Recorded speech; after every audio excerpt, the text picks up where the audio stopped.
ইচ্ছা আছে মানুষের সেবা করার, স্বপ্ন হলো মানুষ, জনগণ স্বপ্ন আমার, ইচ্ছা হলো আমার।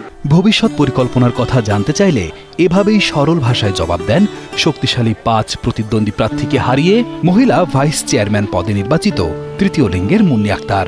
আমি পিছিয়ে পড়া জনগোষ্ঠীকে সামনের দিকে এগিয়ে টানবে নিয়ে যাব এবং মানুষের মৌলিক অধিকার আদায় করব। সমাজের অনেক প্রতিকূলতা এবং বৈষম্যের মুখোমুখি হয়েও নিজের পরিচয় এবং জনগণের আস্থা অর্জন করতে সক্ষম হয়েছেন মুন্নি আক্তার। নির্বাচনে তার এই জয় তার সংগ্রামের একটি বড় স্বীকৃতি। মুন্নি আক্তারের এই সফলতায় খুশি তার গুরুমা দুলারি।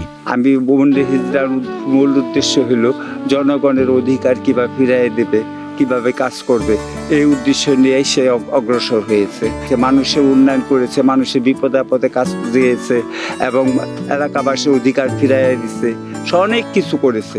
মুন্নি আক্তারের বিজয়ে খুশি তৃতীয় লিঙ্গের সদস্যরাও। মানুষের দ্বারে দ্বারে ভিক্ষাবৃত্তির চেয়ে অন্য কোনো কর্মসংস্থানের আশা তাদের। সাধারণ মানুষের পাশাপাশি তৃতীয় লিঙ্গ সম্প্রদায়ের জন্য নির্বাচিত মহিলা ভাইস চেয়ারম্যান মুন্নি আক্তারের কাছ থেকে ভালো কিছু পাবার প্রত্যাশা তাদের। আমরা অনেক খুশি যে আমাদের গুরুমা আমাদের একটা ভালো হওয়ার সুযোগ করে দিয়েছে, আমাদের ভালো হওয়ার একটা পথ বাই করে দিছে, যে না তোমরা আর মানুষের কাছে দাঁড়ে দাঁড়ে যাবা না, ভিক্ষা ভোজন করবা না, তোমাদের যা করার দরকার আমি তোমাদের করবো। তৃতীয় লোক আমরা অনেক কষ্ট করেছি জীবনে, আমাদের মানুষকে অবহেলা করেছে, মানুষ অনেক আমাদেরকে খারাপ আচরণ করছে, আমরা তাদের সাথে খারাপ আচরণ করে আমাদের কাছে অনেকে ঘৃণা দিয়েছে, এই করেছে। সেই ক্ষেত্রে আমরা গ্রামে গ্রামে ভরছে মানুষকে হাতে পায়ে ধরে বলেছি যে আমাদের একটা করে হলে ভিক্ষা হলে দিবেন, আমরা দিয়ে আমাদেরকে নির্বাচিত বার করে দিবেন, আমরা কারোর সাথে খারাপ আচরণ করবো না, আমরা ভালোভাবে আমাদের চলাফেরা করবো। অন্যান্য জনপ্রতিনিধিরা বারবার কথা দিয়েও কথা না রাখায় এবার ভিন্ন কাউকে নিজেদের জনপ্রতিনিধি হিসেবে চেয়েছেন এলাকাবাসী। তারই প্রতিফলন মুন্নি আক্তারের বিজয়। নির্বাচনের আগে সবাই এখানে আছে, কথা দিতে কিন্তু কথা রাখে নাই, এই জন্য আমরা মুন্নি আপাকে ভোট দিচ্ছি। এখন দেখি আমরা তার কাছে কি পাই কিংবা না পাই, ঠিক আছে, আমরা অনেক আশাবাদী তার কাছে। নির্বাচন মনে করেন আশা দিছে যে আমি এটা উন্নতি করবো, রাস্তাঘাটের খাজনা দেবো না, আরো বহুত কিছু করে দেবো। নির্বাচিত প্রতিনিধি মুন্নি আক্তার জনগণের সেবা করে যেতে চান। তিনি জানান মানুষের পাশে থেকে আগেও কাজ করেছেন এবং ভবিষ্যতেও কাজ করে যাবেন।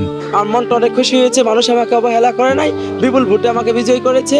এখন আমি আমার বিজয় হওয়া এলাকাতে আমি মানুষের মৌলিক অধিকার আদায় কাজ করব এবং মাদক বিরোধী কাজ করব, মাদক বিরোধীতে প্রতিরোধ করার কাজ করব, রাস্তাঘাট ব্রিজ কালভার্ট সবকিছু উন্নয়ন করার লক্ষ্যে আমি কাজ করব।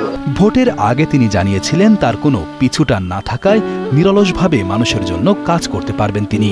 তার কথায় আস্থা রেখে জনগণ বিপুল ভোটে নির্বাচিত করেছে তৃতীয় লিঙ্গের মুন্নি আক্তারকে। কারণ আমার পিছুটান নাই, আমার সংসার নাই, সন্তান নাই, আমি যদি বিজয় লাভ করি তাহলে এই দেওয়ানগঞ্জ উপজেলাবাসীর জন্য আমি কাজ করতে পারবো। দেওয়ানগঞ্জ উপজেলার চেয়ারম্যান নির্বাচিত হয়েছেন আবুল কালাম আজাদ। মহিলা ভাইস চেয়ারম্যান মুন্নি আক্তারের প্রাপ্ত ভোট ২৩,৭৬৮। অন্যদিকে তার নিকটতম প্রতিদ্বন্দ্বী মোসাম্মদ মাজেদার প্রাপ্ত ভোট ২১,১৮৪।